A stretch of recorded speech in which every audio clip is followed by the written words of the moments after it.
Anne had called several times on her friend, before the existence of such a person was known in Camden Place. At last, it became necessary to speak of her. Sir Walter, Elizabeth, and Mrs. Clay returned one morning from Laura Place, with a sudden invitation from Lady Dalrymple for the same evening, and Anne was already engaged to spend that evening in Westgate Buildings. She was not sorry for the excuse. They were only asked, she was sure, because Lady Dalrymple, being kept at home by a bad cold, was glad to make use of the relationship which had been so pressed on her, and she declined on her own account with great alacrity. She was engaged to spend the evening with an old schoolfellow. They were not much interested in anything relative to Anne, but still there were questions enough asked to make it understood what this old schoolfellow was, and Elizabeth was disdainful, and Sir Walter severe. Westgate Buildings, said he, and who is Miss Anne Elliot to be visiting in Westgate Buildings? A Mrs. Smith, a widow Mrs. Smith, and who was her husband? One of 5,000 Mr. Smiths whose names are to be met with everywhere. And what is her attraction? That she is old and sickly. Upon my word, Miss Anne Elliot, you have the most extraordinary taste. Everything that revolts other people, low company, paltry rooms, foul air, disgusting associations are inviting to you. But surely you may put off this old lady till tomorrow. She is not so near her end, I presume, but that she may hope to see another day. What is her age? 40. No, sir, she is not 1 and 30. But I do not think I can put off my engagement, because it is the only evening for some time which will at once suit her and myself. She goes into the warm bath tomorrow, and for the rest of the week, we are engaged. But what does Lady Russell think of this acquaintance? Asked Elizabeth. She sees nothing to blame in it, replied Anne. On the contrary, she approves it, and has generally taken me when I have called on Mrs. Smith. Westgate Buildings must have been rather surprised by the appearance of a carriage drawn up near its pavement, observed Sir Walter. Sir Henry Russell's widow, indeed, has no honors to distinguish her arms, but still, it is a handsome equipage, and no doubt is well known to convey a Miss Elliot, a widow Mrs. Smith lodging in Westgate Buildings. A poor widow barely able to live, between 30 and 40, a mere Mrs. Smith, an everyday Mrs. Smith, of all people and all names in the world, to be the chosen friend of Miss Anne Elliot, and to be preferred by her to her own family connections among the nobility of England and Ireland. Mrs. Smith, such a name. Mrs. Clay, who had been present while all this passed, now thought it advisable to leave the room, and Anne could have said much, and did long to say a little in defense of her friends' not very dissimilar claims to theirs, but her sense of personal respect to her father prevented her. She made no reply. She left it to himself to recollect that Mrs. Smith was not the only widow in Bath between 30 and 40, with little to live on and no surname of dignity.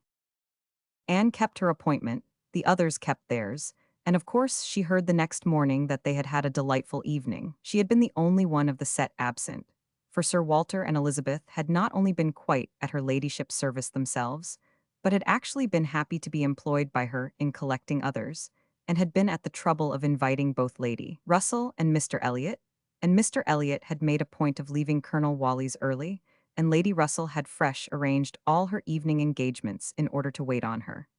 Anne had the whole history of all that such an evening could supply from Lady Russell. To her, its greatest interest must be, in having been very much talked of between her friend and Mr. Elliot, in having been wished for, regretted, and at the same time honored for staying away in such a cause.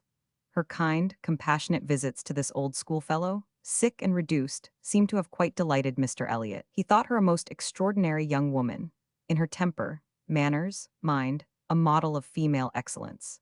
He could meet even Lady Russell in a discussion of her merits, and Anne could not be given to understand so much by her friend, could not know herself to be so highly rated by a sensible man, without many of those agreeable sensations which her friend meant to create.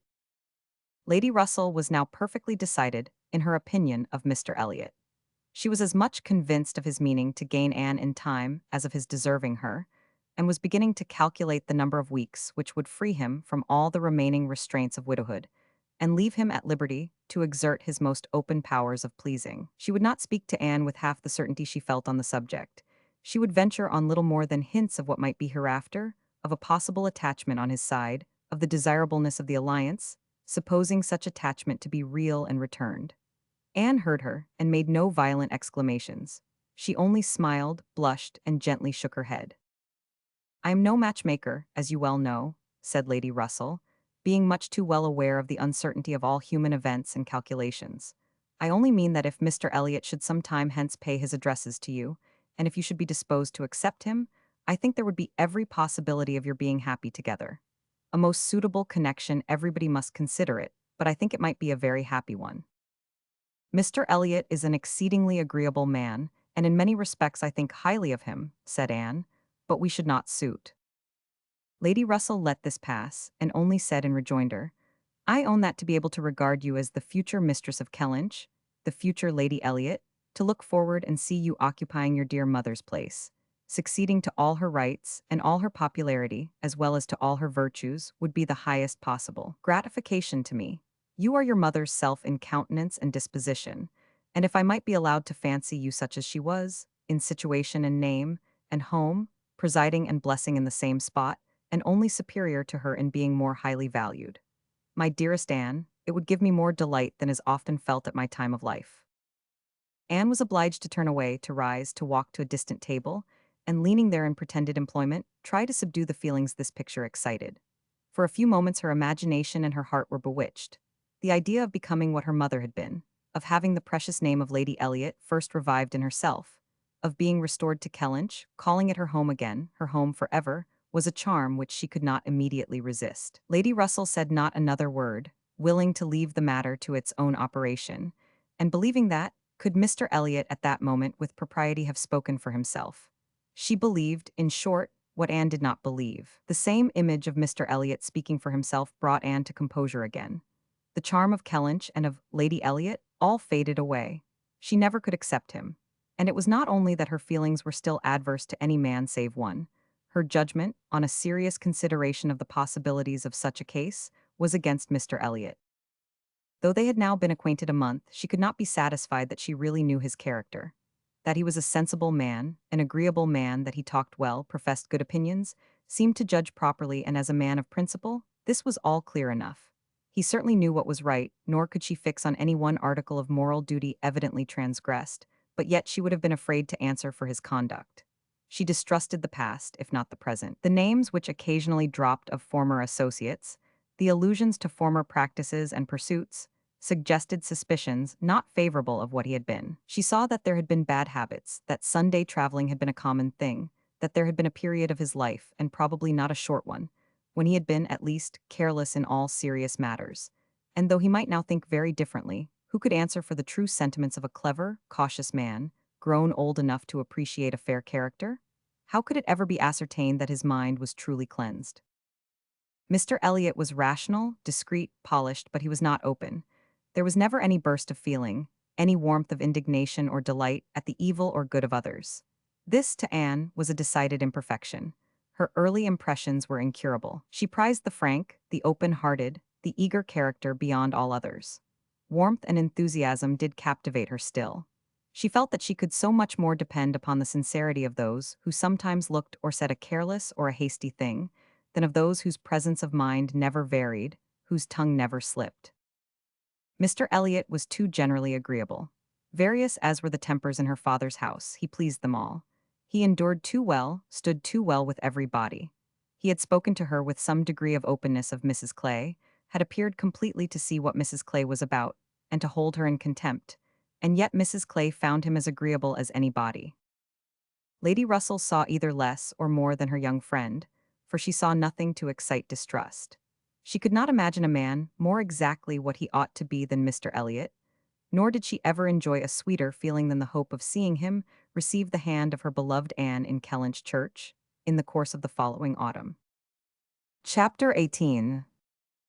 It was the beginning of February, and Anne, having been a month in Bath, was growing very eager for news from Uppercross and Lyme. She wanted to hear much more than Mary had communicated. It was 3 weeks since she had heard it all. She only knew that Henrietta was at home again, and that Louisa, though considered to be recovering fast, was still in Lyme, and she was thinking of them all very intently one evening, when a thicker letter than usual from Mary was delivered to her, and to quicken the pleasure and surprise, with Admiral and Mrs. Croft's compliments. The Crofts must be in Bath, a circumstance to interest her. They were people whom her heart turned to very naturally. "What is this?" cried Sir Walter. "The Crofts have arrived in Bath, the Crofts who rent Kellynch. What have they brought you?" "A letter from Uppercross Cottage, sir." "Oh, those letters are convenient passports. They secure an introduction. I should have visited Admiral Croft, however, at any rate. I know what is due to my tenant. Anne could listen no longer. She could not even have told how the poor Admiral's complexion escaped. Her letter engrossed her. It had been begun several days back. February 1st. Why, dear Anne?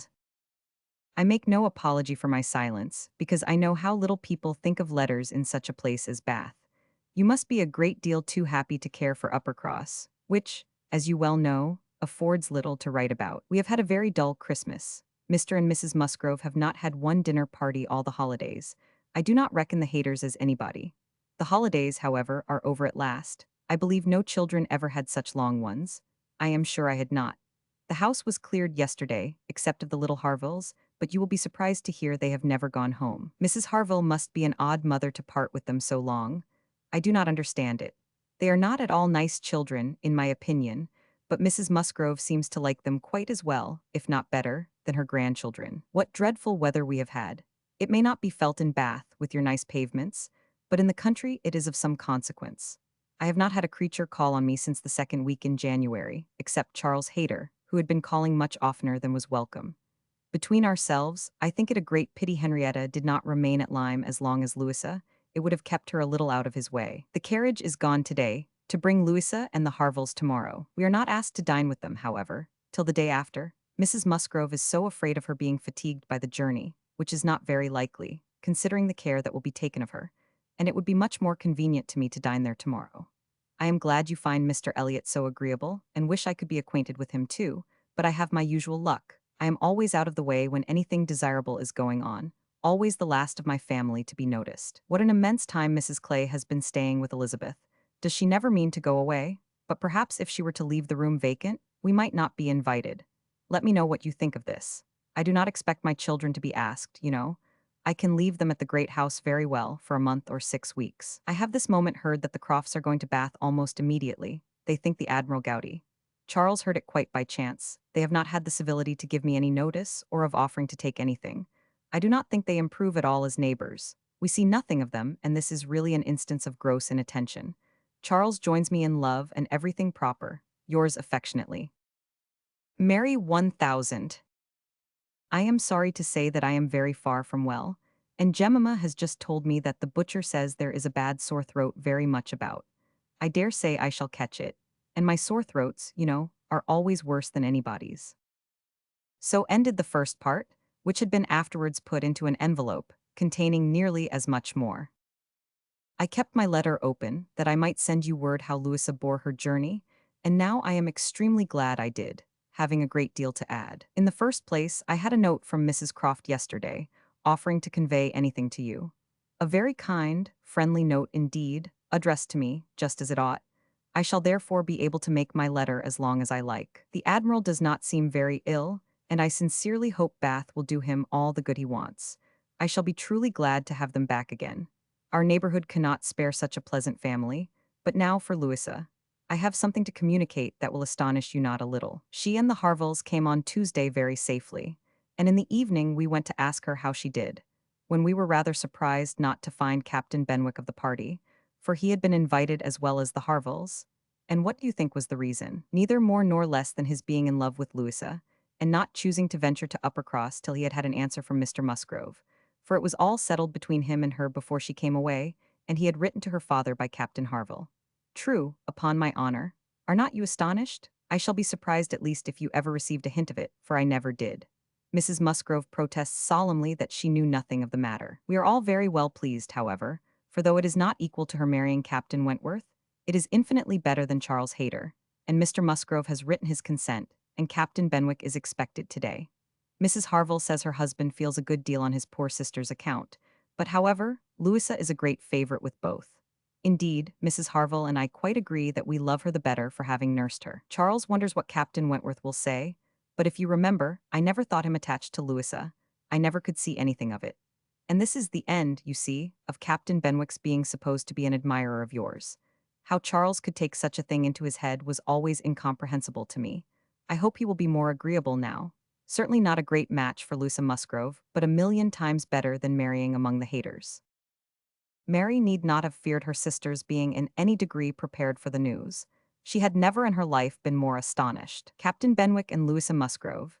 It was almost too wonderful for belief, and it was with the greatest effort that she could remain in the room, preserve an air of calmness, and answer the common questions of the moment.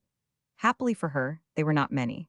Sir Walter wanted to know whether the Crofts travelled with 4 horses, and whether they were likely to be situated in such a part of Bath as it might suit Miss Elliot and himself to visit in, but had little curiosity beyond. "How is Mary?" said Elizabeth, and without waiting for an answer, "and pray what brings the Crofts to Bath?" "They come on the Admiral's account. He is thought to be gouty." "Gout and decrepitude," said Sir Walter, "poor old gentleman." "Have they any acquaintance here?" asked Elizabeth. "I do not know, but I can hardly suppose that, at Admiral Croft's time of life, and in his profession, he should not have many acquaintance in such a place as this." "I suspect," said Sir Walter coolly, "that Admiral Croft will be best known in Bath as the renter of Kellynch Hall. Elizabeth, may we venture to present him and his wife in Laura Place?" "Oh no, I think not. Situated as we are with Lady Dalrymple, cousins, we ought to be very careful not to embarrass her with acquaintance she might not approve. If we were not related it would not signify, but as cousins she would feel scrupulous as to any proposal of ours. We had better leave the Crofts to find their own level. There are several odd-looking men walking about here, who, I am told, are sailors. The Crofts will associate with them." This was Sir Walter and Elizabeth's share of interest in the letter. When Mrs. Clay had paid her tribute of more decent attention, in an inquiry after Mrs. Charles Musgrove, and her fine little boys, Anne was at liberty. In her own room, she tried to comprehend it. Well, might Charles wonder how Captain Wentworth would feel? Perhaps he had quitted the field, had given Louisa up, had ceased to love, had found he did not love her. She could not endure the idea of treachery or levity, or anything akin to ill usage between him and his friend. She could not endure that such a friendship as theirs should be severed unfairly. Captain Benwick and Louisa Musgrove, the high-spirited, joyous-talking Louisa Musgrove, and the dejected, thinking, feeling, reading Captain Benwick seemed each of them everything that would not suit the other. Their minds most dissimilar. Where could have been the attraction? The answer soon presented itself. It had been in situation. They had been thrown together several weeks. They had been living in the same small family party. Since Henrietta's coming away, they must have been depending almost entirely on each other, and Louisa, just recovering from illness, had been in an interesting state, and Captain Benwick was not inconsolable. That was a point which Anne had not been able to avoid suspecting before. And instead of drawing the same conclusion as Mary, from the present course of events, they served only to confirm the idea of his having felt some dawning of tenderness toward herself. She did not mean, however, to derive much more from it to gratify her vanity than Mary might have allowed. She was persuaded that any tolerably pleasing young woman who had listened and seemed to feel for him would have received the same compliment. He had an affectionate heart. He must love somebody. She saw no reason against their being happy. Louisa had fine naval fervor to begin with, and they would soon grow more alike. He would gain cheerfulness, and she would learn to be an enthusiast for Scott and Lord Byron. Nay, that was probably learnt already. Of course they had fallen in love over poetry. The idea of Louisa Musgrove turned into a person of literary taste, and sentimental reflection was amusing, but she had no doubt of its being so. The day at Lyme, the fall from the Cobb, might influence her health, her nerves, her courage, her character to the end of her life, as thoroughly as it appeared to have influenced her fate. The conclusion of the whole was, that if the woman who had been sensible of Captain Wentworth's merits could be allowed to prefer another man, there was nothing in the engagement to excite lasting wonder. And if Captain Wentworth lost no friend by it, certainly nothing to be regretted. No, it was not regret which made Anne's heart beat in spite of herself, and brought the color into her cheeks when she thought of Captain Wentworth unshackled and free. She had some feelings which she was ashamed to investigate. They were too much like joy, senseless joy. She longed to see the Crofts, but when the meeting took place, it was evident that no rumor of the news had yet reached them. The visit of ceremony was paid and returned, and Louisa Musgrove was mentioned, and Captain Benwick too, without even half a smile. The Crofts had placed themselves in lodgings in Gay Street, perfectly to Sir Walter's satisfaction. He was not at all ashamed of the acquaintance, and did, in fact, think and talk a great deal more about the Admiral than the Admiral ever thought or talked about him. The Crofts knew quite as many people in Bath as they wished for, and considered their intercourse with the Elliots as a mere matter of form, and not in the least likely to afford them any pleasure. They brought with them their country habit of being almost always together. He was ordered to walk to keep off the gout, and Mrs. Croft seemed to go shares with him in everything, and to walk for her life to do him good.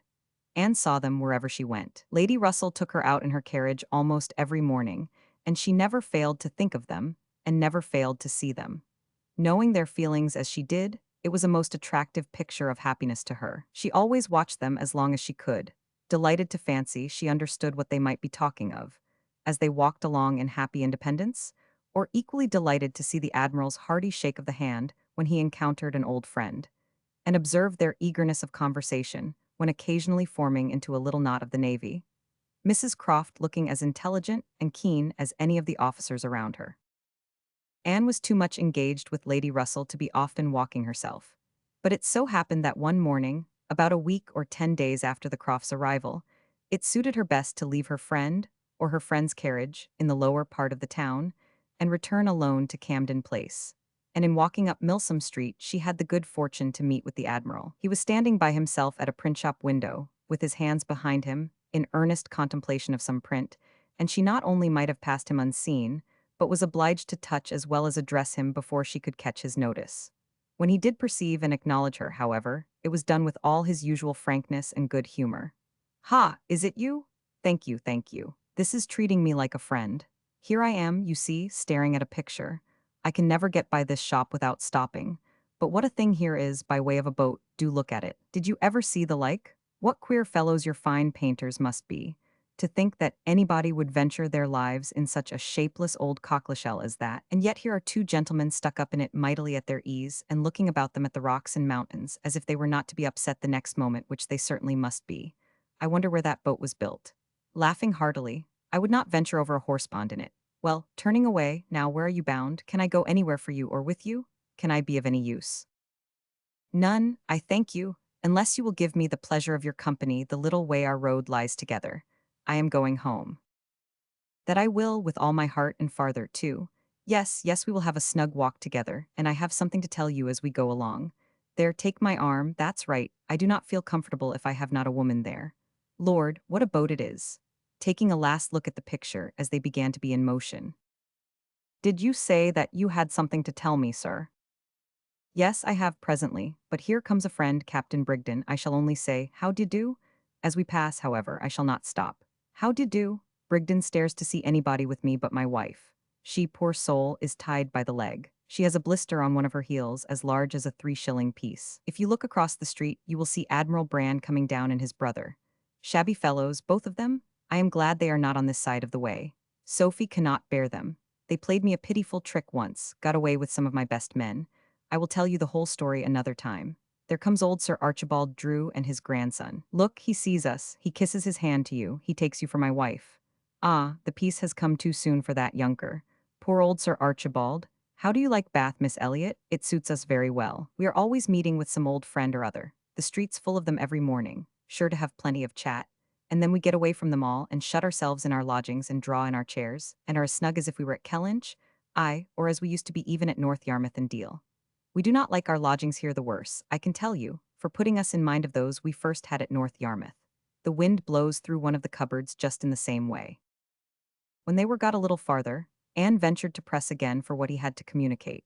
She hoped when clear of Milsom Street to have her curiosity gratified, but she was still obliged to wait, for the Admiral had made up his mind not to begin till they had gained the greater space and quiet of Belmont, and as she was not really Mrs. Croft, she must let him have his own way. As soon as they were fairly ascending Belmont, he began. "Well, now you shall hear something that will surprise you. But first of all, you must tell me the name of the young lady I am going to talk about. That young lady, you know, that we have all been so concerned for. The Miss Musgrove that all this has been happening to.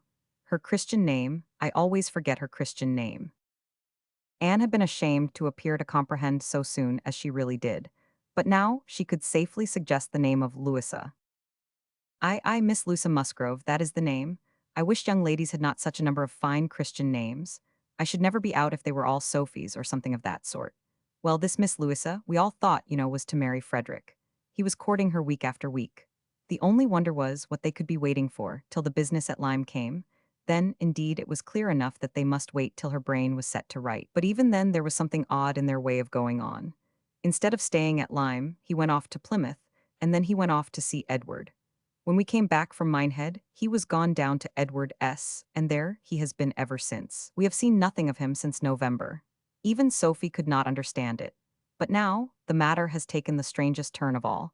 For this young lady, the same Miss Musgrove, instead of being to marry Frederick, is to marry James Benwick. You know James Benwick. A little, I am a little acquainted with Captain Benwick. Well, she is to marry him. Nay, most likely they are married already, for I do not know what they should wait for. I thought Captain Benwick a very pleasing young man, said Anne, and I understand that he bears an excellent character. Oh, yes, yes, there is not a word to be said against James Benwick. He is only a commander, it is true, made last summer, and these are bad times for getting on, but he has not another fault that I know of. An excellent, good-hearted fellow, I assure you. A very active, zealous officer, too, which is more than you would think for perhaps, for that soft sort of manner does not do him justice. Indeed, you are mistaken there, sir. I should never augur want of spirit from Captain Benwick's manners. I thought them particularly pleasing, and I will answer for it, they would generally please. Well, well, ladies are the best judges, but James Benwick is rather too piano for me, and though very likely it is all our partiality, Sophie, and I cannot help thinking Frederick's manners better than his. There is something about Frederick more to our taste. Anne was caught. She had only meant to oppose the too common idea of spirit and gentleness being incompatible with each other, not at all to represent Captain Benwick's manners as the very best that could possibly be. And, after a little hesitation, she was beginning to say, I was not entering into any comparison of the two friends, but the Admiral interrupted her with, and the thing is certainly true, it is not a mere bit of gossip. We have it from Frederick himself. His sister had a letter from him yesterday in which he tells us of it, and he had just had it in a letter from Harville, written upon the spot from Uppercross. I fancy they are all at Uppercross. This was an opportunity which Anne could not resist. She said, therefore, I hope, Admiral, I hope there's nothing in the style of Captain Wentworth's letter to make you and Mrs. Croft particularly uneasy. It did seem, last autumn, as if there were an attachment between him and Louisa Musgrove, but I hope it may be understood to have worn out on each side equally, and without violence. I hope his letter does not breathe the spirit of an ill-used man. Not at all, not at all. There is not an oath or a murmur from beginning to end. Anne looked down to hide her smile. No, no, Frederick is not a man to whine and complain. He has too much spirit for that. If the girl likes another man better, it is very fit she should have him.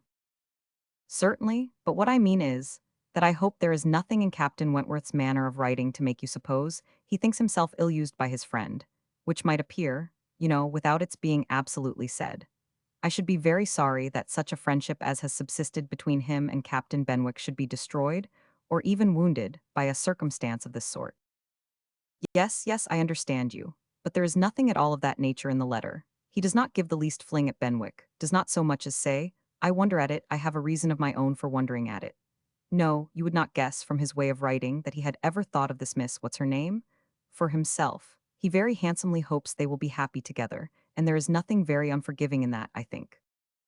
Anne did not receive the perfect conviction which the Admiral meant to convey, but it would have been useless to press the inquiry farther. She therefore satisfied herself with commonplace remarks or quiet attention, and the Admiral had it all his own way. Poor Frederick, said he at last. Now he must begin all over again with somebody else. I think we must get him to Bath. Sophie must write and beg him to come to Bath. Here are pretty girls enough, I am sure. It would be of no use to go to Uppercross again, for that other Miss Musgrove, I find, is bespoke by her cousin, the young parson. Do not you think, Miss Elliot, we had better try to get him to Bath? Chapter 19. While Admiral Croft was taking this walk with Anne, and expressing his wish of getting Captain Wentworth to Bath, Captain Wentworth was already on his way thither. Before Mrs. Croft had written, he was arrived, and the very next time Anne walked out, she saw him. Mr. Elliot was attending his two cousins and Mrs. Clay. They were in Milsom Street. It began to rain, not much, but enough to make shelter desirable for women, and quite enough to make it very desirable for Miss Elliot to have the advantage of being conveyed home in Lady Dalrymple's carriage, which was seen waiting at a little distance. She, Anne, and Mrs. Clay therefore turned into Molland, while Mr. Elliot stepped to Lady Dalrymple to request her assistance. He soon joined them again, successful of course. Lady Dalrymple would be most happy to take them home, and would call for them in a few minutes. Her ladyship's carriage was a barouche, and did not hold more than 4 with any comfort. Miss Carteret was with her mother. Consequently, it was not reasonable to expect accommodation for all the 3 Camden Place ladies. There could be no doubt as to Miss Elliot. Whoever suffered inconvenience, she must suffer none, but it occupied a little time to settle the point of civility between the other two. The rain was a mere trifle, and Anne was most sincere in preferring a walk with Mr. Elliot. But the rain was also a mere trifle to Mrs. Clay. She would hardly allow it even to drop at all, and her boots were so thick, much thicker than Miss Anne's. And in short, her civility rendered her quite as anxious to be left to walk with Mr. Elliot as Anne could be, and it was discussed between them with a generosity so polite and so determined that the others were obliged to settle it for them. Miss Elliot maintaining that Mrs. Clay had a little cold already, and Mr. Elliot deciding on appeal that his cousin Anne's boots were rather the thickest. It was fixed accordingly that Mrs. Clay should be of the party in the carriage, and they had just reached this point, when Anne, as she sat near the window, descried, most decidedly and distinctly, Captain Wentworth walking down the street. Her start was perceptible only to herself, but she instantly felt that she was the greatest simpleton in the world, the most unaccountable and absurd. For a few minutes she saw nothing before her, it was all confusion. She was lost, and when she had scolded back her senses, she found the others still waiting for the carriage, and Mr. Elliot, always obliging, just setting off for Union Street on a commission of Mrs. Clay's. She now felt a great inclination to go to the outer door. She wanted to see if it rained. Why was she to suspect herself of another motive? Captain Wentworth must be out of sight. She left her seat, she would go. One half of her should not be always so much wiser than the other half, or always suspecting the other of being worse than it was. She would see if it rained. She was sent back, however, in a moment by the entrance of Captain Wentworth himself, among a party of gentlemen and ladies, evidently his acquaintance, and whom he must have joined a little below Milsom Street. He was more obviously struck and confused by the sight of her than she had ever observed before. He looked quite red. For the first time since their renewed acquaintance, she felt that she was betraying the least sensibility of the two. She had the advantage of him in the preparation of the last few moments. All the overpowering, blinding, bewildering, first effects of strong surprise were over with her. Still, however, she had enough to feel. It was agitation, pain, pleasure, a something between delight and misery. He spoke to her and then turned away. The character of his manner was embarrassment. She could not have called it either cold or friendly, or anything so certainly as embarrassed. After a short interval, however, he came towards her and spoke again. Mutual inquiries on common subjects passed, neither of them, probably, much the wiser for what they heard, and Anne continuing fully sensible of his being less at ease than formerly. They had, by dint of being so very much together, got to speak to each other with a considerable portion of apparent indifference and calmness, but he could not do it now. Time had changed him, or Louisa had changed him. There was consciousness of some sort or other. He looked very well, not as if he had been suffering in health or spirits, and he talked of Uppercross, of the Musgroves, nay, even of Louisa, and had even a momentary look of his own arch significance as he named her. But yet it was Captain Wentworth not comfortable, not easy, not able to feign that he was. It did not surprise, but it grieved Anne to observe that Elizabeth would not know him. She saw that he saw Elizabeth, that Elizabeth saw him, that there was complete internal recognition on each side. She was convinced that he was ready to be acknowledged as an acquaintance, expecting it, and she had the pain of seeing her sister turn away with unalterable coldness. Lady Dalrymple's carriage, for which Miss Elliot was growing very impatient, now drew up.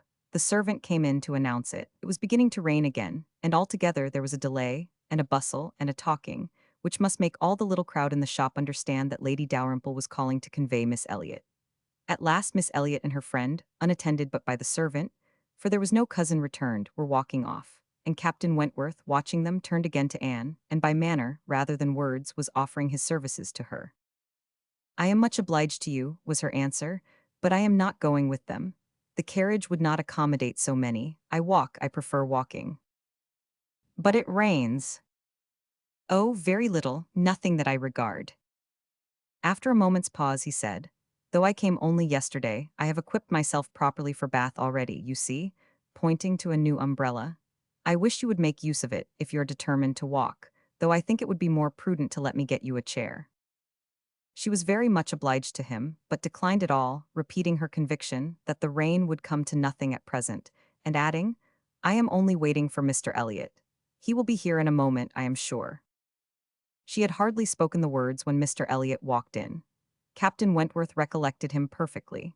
There was no difference between him and the man who had stood on the steps at Lyme, admiring Anne as she passed, except in the air and look and manner of the privileged relation and friend. He came in with eagerness, appeared to see and think only of her, apologized for his stay, was grieved to have kept her waiting, and anxious to get her away without further loss of time and before the rain increased.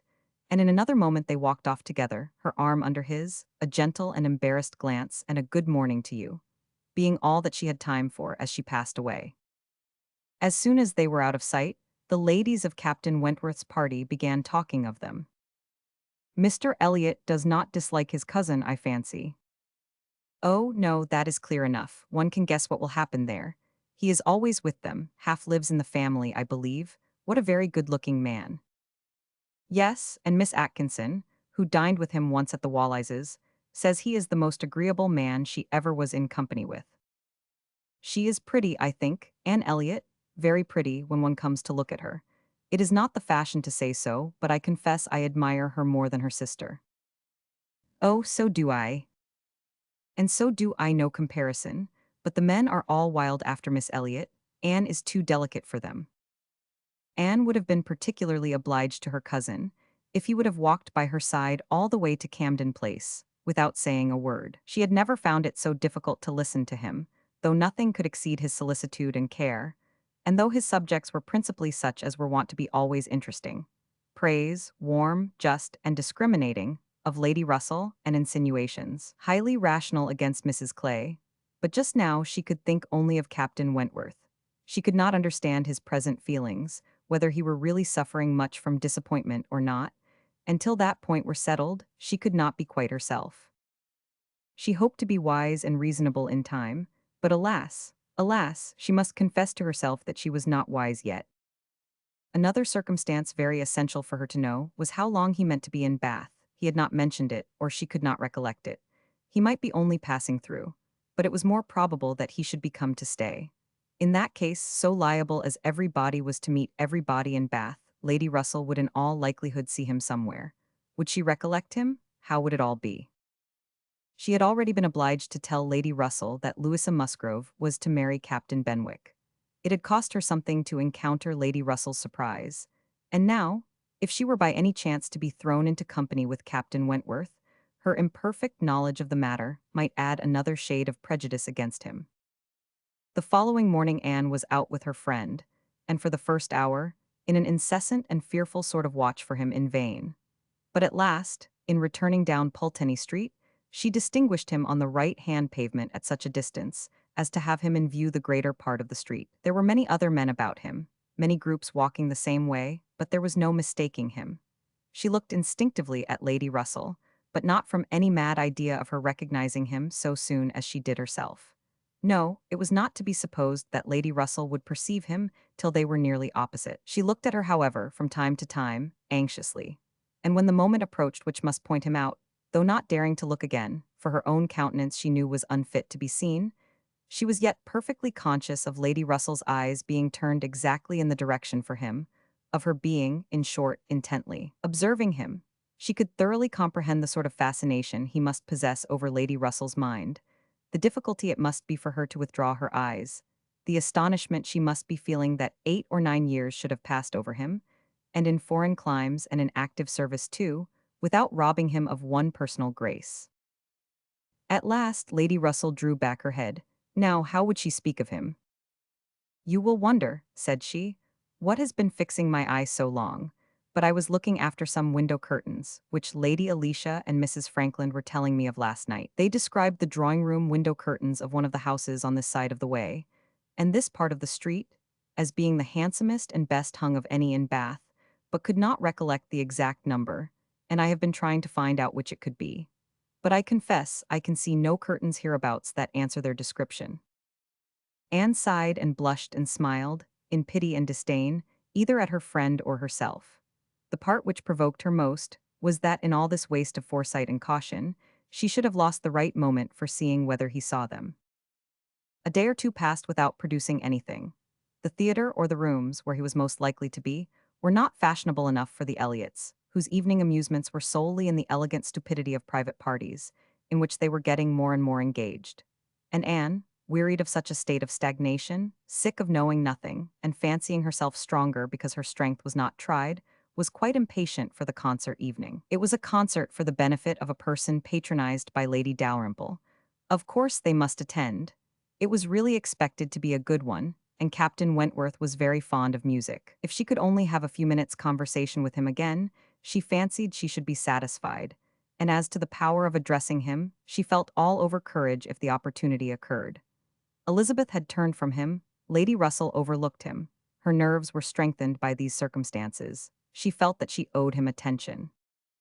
She had once partly promised Mrs. Smith to spend the evening with her, but in a short, hurried call, she excused herself and put it off, with the more decided promise of a longer visit on the morrow. Mrs. Smith gave a most good-humored acquiescence. "By all means," said she, "only tell me all about it when you do come. Who is your party?" Anne named them all. Mrs. Smith made no reply, but when she was leaving her said, and with an expression half serious, half arch, "Well, I heartily wish your concert may answer, and do not fail me tomorrow if you can come, for I begin to have a foreboding that I may not have many more visits from you." Anne was startled and confused, but after standing in a moment's suspense, was obliged, and not sorry to be obliged, to hurry away. Chapter 20. Sir Walter, his two daughters, and Mrs. Clay were the earliest of all their party at the rooms in the evening, and as Lady Dalrymple must be waited for, they took their station by one of the fires in the octagon room. But hardly were they so settled, when the door opened again, and Captain Wentworth walked in alone. Anne was the nearest to him, and making yet a little advance, she instantly spoke. He was preparing only to bow and pass on, but her gentle "How do you do?"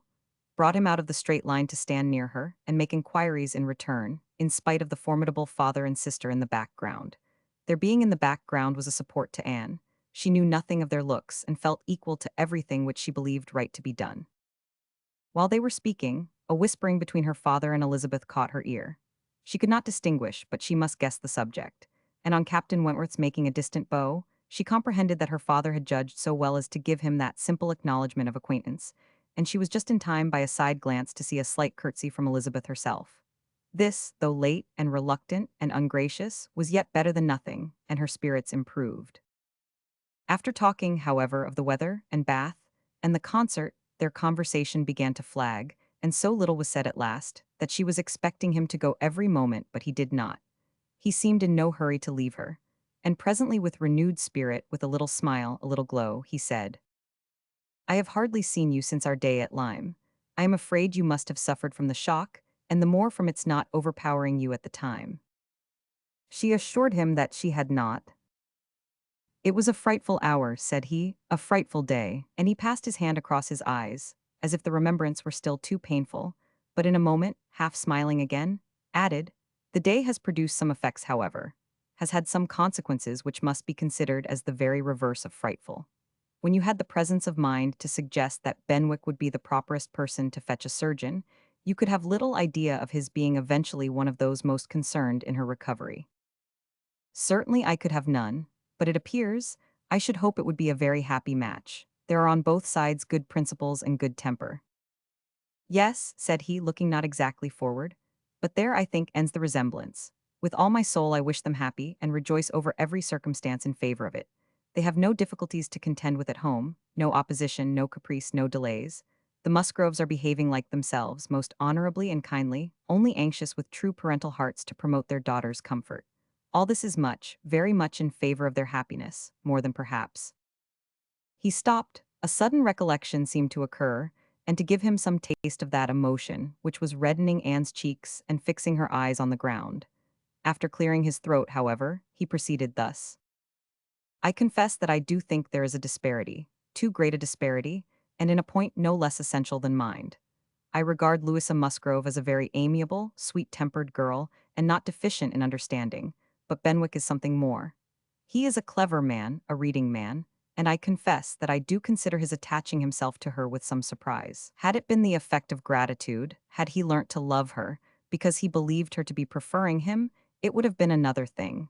But I have no reason to suppose it so. It seems, on the contrary, to have been a perfectly spontaneous, untaught feeling on his side, and this surprises me.